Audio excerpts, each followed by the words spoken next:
Hello दोस्तों, आप सभी के लिए हम उत्तर प्रदेश होम गार्ड के सिलेबस शुरू किए थे पढ़ाने के लिए। उसी के क्रम में हम आज उत्तर प्रदेश की प्रमुख जनजातियों की बात करते हैं। और Uttar Pradesh home guard candidate जितने हैं वो फॉर्म लगभग डाल चुके होंगे, या जो लोग नहीं डाले हैं वो जल्दी से जल्दी डाल दीजिए। 17 दिसंबर लास्ट डेट है, तो जो लोग फॉर्म डालना चाहते हैं वो डाल दीजिए। और बाकी पूरा सिलेबस हम फ्री में आपको करवा रहे हैं। पूरे सिलेबस में उत्तर प्रदेश विशेष से हमने शुरू किया था, और जो लोग फॉर्म डाले हैं वो अपनी तैयारी शुरू कर दिए होंगे, और नहीं शुरू किए हैं तो अब शुरू कर दीजिए। और सिलेबस आप सब लोग देख लिए हैं। अगर नहीं देखे हैं तो सिलेबस को जाके अच्छे से देख लीजिए। सिलेबस में हमने देखा तो उत्तर प्रदेश विशेष से लगभग सबसे ज्यादा क्वेश्चन आने की संभावना है, और उत्तर प्रदेश स्पेशल से ही हम शुरू किए। उत्तर प्रदेश विशेष से हमने शुरुआत की है पढ़ाने की। तो उसी क्रम में हम उत्तर प्रदेश की जनजातियां आज तीसरा पार्ट हम लेकर आए हैं। और उत्तर प्रदेश के किसी भी एग्जाम की तैयारी आप लोग कर रहे हैं तो उसमें उत्तर प्रदेश विशेष पूछा जाता है। और ये क्लास जो हम पढ़ा रहे हैं ये आप सभी के लिए बहुत बहुत बेनिफिशियल साबित होगी। आप सभी लोग जब एग्जाम देकर बाहर निकलेंगे, हमारी क्लास जो लोग पढ़ के जा रहे हैं उनको एहसास होगा कि बहुत अच्छा किए वो क्लास देख लिए थे। अगर क्लास एक बार समझ में ना आए तो आप दोबारा देख लीजिए। बाकी आप सभी लोग फ्री में, ये कोर्स आप सभी लोगों के लिए फ्री में हम लेकर आए हैं। और आप सभी लोग मेरा ये चैनल जीएस कर्मयोगी चैनल अधिक से अधिक लोगों के पास शेयर करें, ताकि जो तैयारी करना चाहते हैं वो हमसे जल्द से जल्द जुड़ जाएं। और चैनल को सब्सक्राइब कर दें, बेल आइकन जरूर दबाएं। फिर हम शुरू करते हैं उत्तर प्रदेश की प्रमुख जनजातियां। भारत की कुल जनसंख्या का, भारत में जितनी जनसंख्या 2011 जनगणना के अनुसार उसका 1.09% भाग अनुसूचित जनजाति का उत्तर प्रदेश में निवास करता है। भारत की कुल जनसंख्या का 2011 जनगणना के अनुसार जनजातियों की जो जनसंख्या है भारत में, उसके हिस्से में से 1.09% उत्तर प्रदेश में निवास करती है। उत्तर प्रदेश की कुल जनसंख्या जो है, उत्तर प्रदेश की कुल जनसंख्या जो है 2011 जनगणना के अनुसार, उसमें अनुसूचित जनसंख्या का जो प्रतिशत है वो 0.6% है। उत्तर प्रदेश की कुल जनसंख्या जो है उसका जो प्रतिशत के रूप में हम बात कर रहे हैं, जो अनुसूचित जनजाति है 2011 जनगणना के अनुसार 0.6% है। फिर हम बात करते हैं जनगणना 2011 के अनुसार गोंड समूह, उत्तर प्रदेश जनजाति जितनी निवास करती है उनमें गोंड समूह की जो जनजाति है, इनका सबसे बड़ा समूह गोंड जनजाति सबसे बड़ी जनजाति के रूप में उत्तर प्रदेश में निवास करती हैं। ये विशेष ध्यान दीजिएगा, ये कई बार परीक्षा में आपके पूछा जा चुका है कि उत्तर प्रदेश की सबसे बड़ी अनुसूचित जनजाति कौन सी है। आप सभी लोग जाते हैं खटाक से वहां थारू लगा देते हैं। अरे विशेष ध्यान दीजिएगा, गोंड जनजाति है उत्तर प्रदेश की, जो 5,69,000 है। दूसरी सबसे बड़ी जनजाति खरवार या खैरवार है, जो 1,61,000 है। और तीसरी सबसे बड़ी जनसंख्या जो है वो आपकी थारू जनजाति है, जो 1.5 लाख निवास करती है उत्तर प्रदेश में। बाकी उत्तर प्रदेश में भारत सरकार द्वारा 1967 तक 5 अनुसूचित जनजातियां थी। 5 जातियों को अनुसूचित जातियों की श्रेणी में शामिल किया गया था।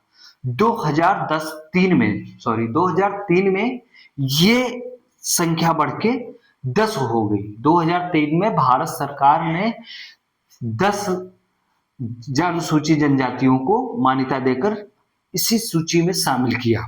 फिर हम बात करते हैं उत्तर प्रदेश के कौन सी जनजाति किस जिले में निवास करती। तो आप देखिए, गोंड जनजाति को धुरिया, ओझा, नायक, पठारी, राजगोंड जनजाति भी जाना जाता है उसके नाम से।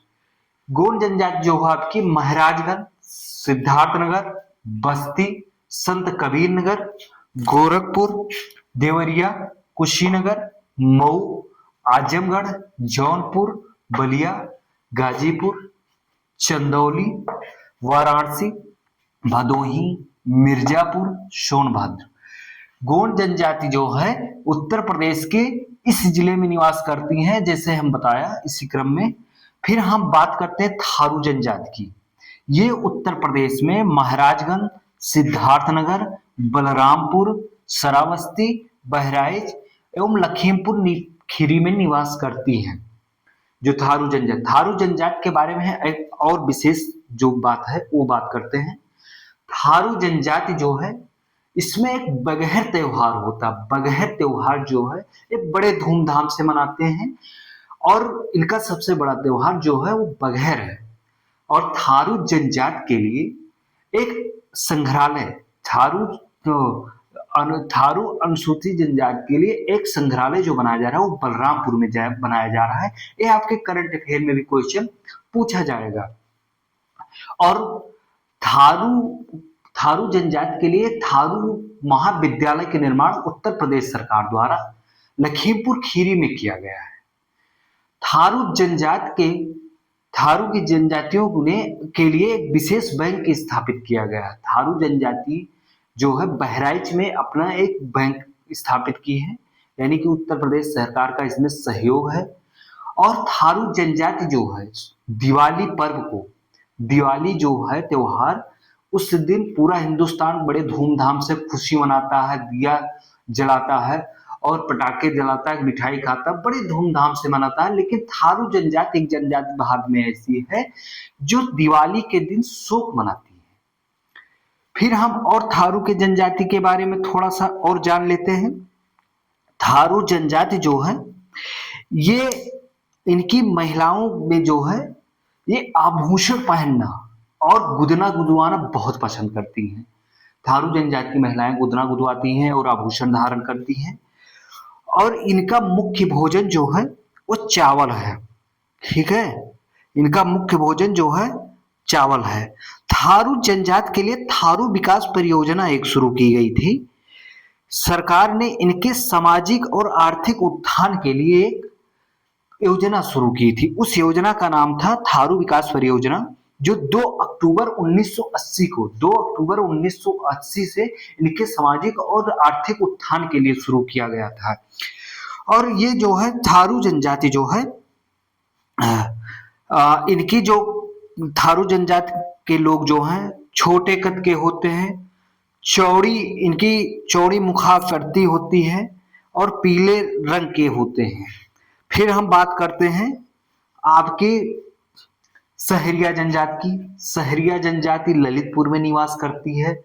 बैगा जनजाति सोनभद्र में निवास करती है। अगरिया जनजाति सोनभद्र में निवास करती है। पंखा और पनिका सोनभद्र और मिर्जापुर में निवास करती है। पटारी जनजाति जो है वो सोनभद्र में निवास करती है। भुइया या बुनिया, इनका भुइया या बुनिया के नाम से जाना जाता है, ये सोनभद्र में निवास करती है। खरवार जनजाति जो है या खैरवार, ये देवरिया और बलिया में निवास करते हैं। देवरिया, बलिया, गाजीपुर, वाराणसी, सोनभद्र में निवास करते हैं। फिर हम थोड़ा सा जौनसारी जनजाति के बारे में जानते हैं और जौनसारी के बारे में थोड़ा सा हम डीप में बात करते हैं। 2-4 लाइन जान लेते हैं कि जौनसारी जनजाति के बारे में क्या क्या प्रसिद्ध है। तो जौनसारी जनजाति जो है आपकी, उसमें जौनसारी जनजाति में बहुविवाह प्रथा जो है बहुत प्रचलित है। बहुविवाह प्रथा जौनसारी, अगर पूछा जाएगा बहुविवाह प्रथा किस जनजाति में प्रचलित है, तो वो जौनसारी जनजाति है। जो विशेष ध्यान दीजिएगा, ये सब क्वेश्चन आपके पूछे गए हैं और फिर पूछे जाएंगे। और होम गार्ड देने वाले, यूपी पुलिस की तैयारी करने वाले या उत्तर प्रदेश में के किसी भी परीक्षा में आप सम्मिलित हो रहे हैं तो सभी लोग विशेष ध्यान दें। जौनसारी जनजाति जो है ये बहुविवाह के लिए जानी जाती है।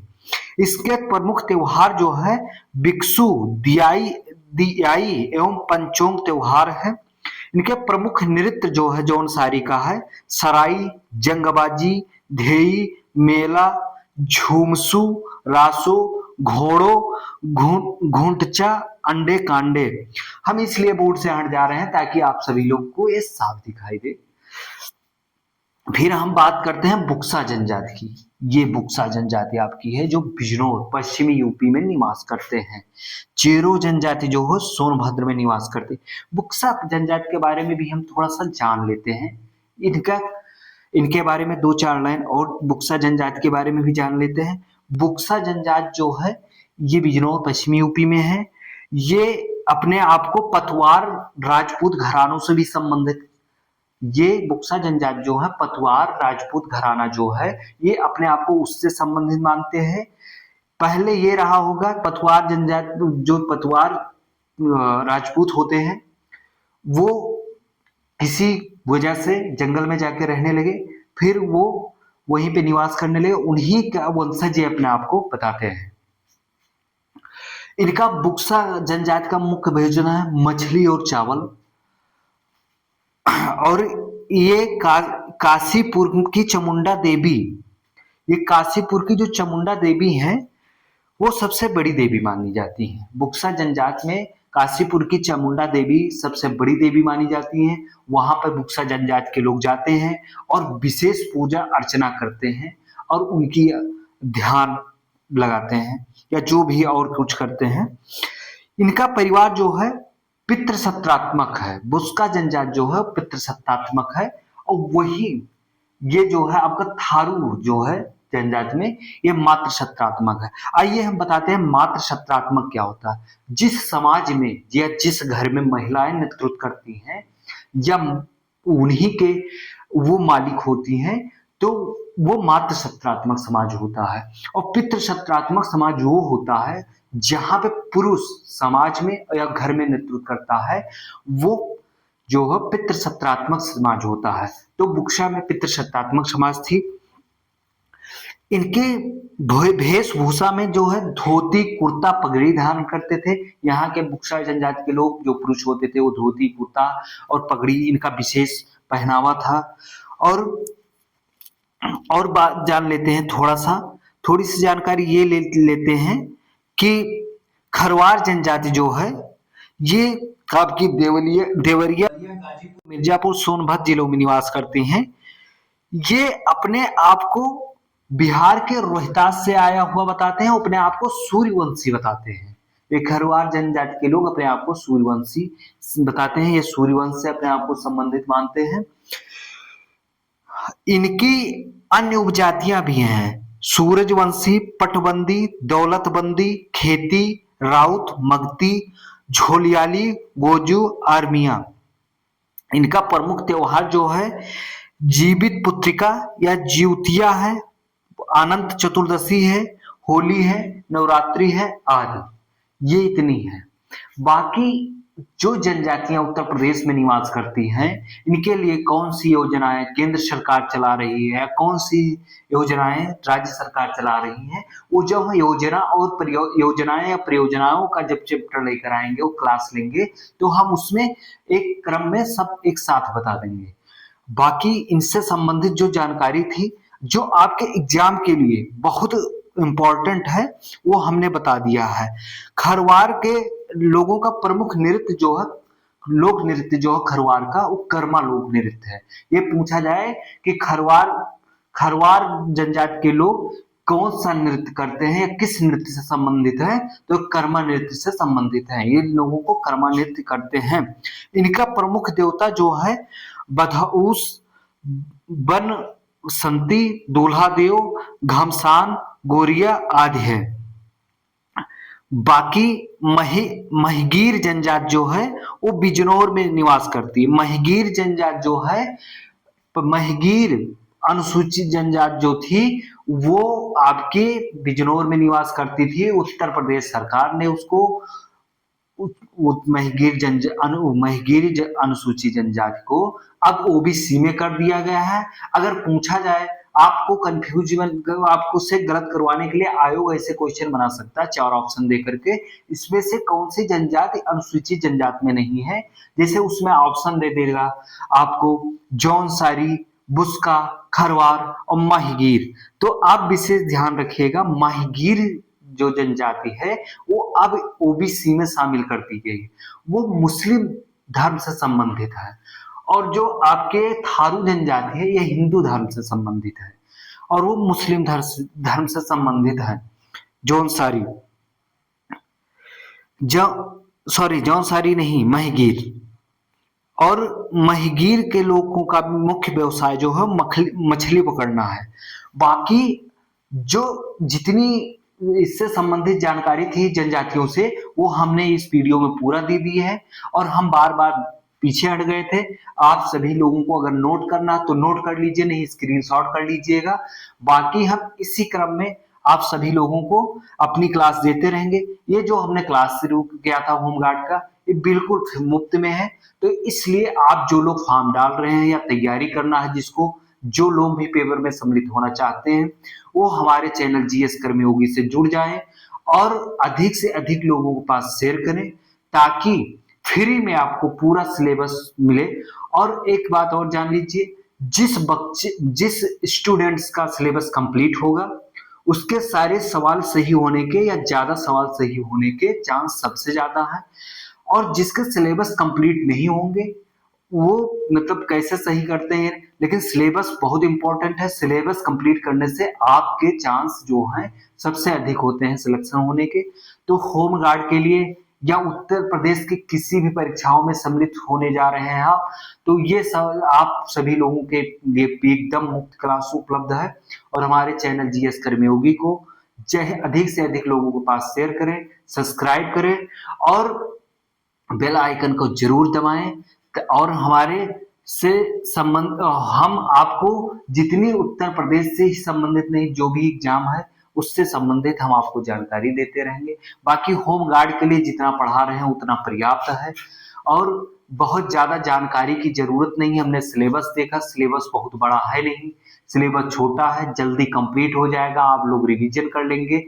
और सिलेबस में जो है वो जर्नल पूछा जाएगा। हम तो थोड़ा सा गहराइयों में जाके बता दिए हैं, बाकी और परीक्षा दे रहे हैं उन लोगों का भी भला हो, ताकि होम गार्ड में तो वन लाइनर ही पूछा जाएगा और होम गार्ड के लिए जितना हम पढ़ा रहे हैं इतना पर्याप्त है।